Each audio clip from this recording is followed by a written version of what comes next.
ఎవరు ఆ డైలాగ్ ఎక్కువగా ఎవరు ఉపయోగించుకుంటారో చూద్దాం ఆ రోజు ఆ డైలాగ్ని. అండ్ ఇంకొకటి, గీత గారు నాకు తెలిసి ఇప్పుడు దాకా నేను ఫాలో అయ్యాను కాబట్టి ఆవిడ ఎన్నికల ప్రచార సరళి కానీ మీడియాతో ఆవిడ మాట్లాడే మాటలు కానీ కాస్త గౌరవప్రదంగానే ఉంటాయి. గీత గారు ఎప్పుడు గీత దాటలా, మీకు ఆ విషయం తెలుసు. కానీ అక్కడ పవన్ కళ్యాణ్ని ఓడించడమే నా లక్ష్యం అంటూ ముద్రగడ పద్మనాభం రంగంలోకి దిగారు. పేరు కూడా మార్చుకుంటానన్నారు. ఆయన శపథం కూడా చేశారు. ప్రజారణ్యంలో ఉన్నాం, మనం ప్రజాబాహుల్యంలో ఉన్నాం.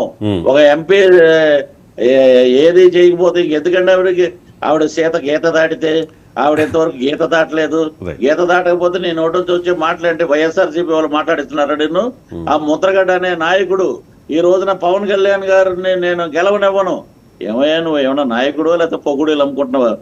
పల్లెలే అని అది కాదు కదా. నువ్వేంటి కాపు జాతిని ఉద్ధరించేశాను నేను అంటే ఒకప్పుడు తీపిగా ఉన్న చెరుకుగడ తర్వాత ఎదురుగడ్డ అయింది. తర్వాత రేపొద్దున్న ఇప్పుడు అతను మానసికంగా అన్ని రకాలుగా కుంగిపోయాడు. అతను అయిపోయింది. కాపు జాతి అనేది లేదు. కాపు జాతికి మీ పార్టీలో జాయిన్ అవ్వడానికి సిద్ధమైతే మేము చెప్తున్నాం వినండి, నీకు అంత సీన్ లేదు. మొలతాడు చూపించమంటావు, నీ ఏజా నువ్వేంటంటే నీకు మొలతాడు కూడా రెడీగా ఉంది. అలాగే పవన్ కళ్యాణ్ గారు ఓడిస్తాను లేకపోతే నా పేరు మార్చి, నీ పేరు ఆల్రెడీ అయ్యా, నీ పేరు ఆల్రెడీ నీ రెడ్డి కాపు అని ఆల్రెడీ మేము పెట్టడం జరిగింది. మళ్ళీ నీకు చెయ్యాలంటే నువ్వేదో ఉపలాట పడుతున్నావు కాబట్టి గెలిచిన సంబరాల్లో మేముంటాం, ఓడిపోయిన దిక్కుమాలిన ముఖం పెట్టుకుని ఉంటావు కాబట్టి నీకు బారసాలు చేయిద్దాం నీ ఊర్లోనే. ఇలాంటి వాళ్ళందరూ సినిమా రంగంలో తరిమి కొట్టండి. వాడి కాకినాడలో పిఠాపురంలో ఉండడు, ఎక్కడో ఉంటారని నువ్వు చూసావా? నువ్వేమన్నా ఎంపీ అయ్యావు? నువ్వేమన్నా ఊర్లో అందుబాటులో ఉన్నావా?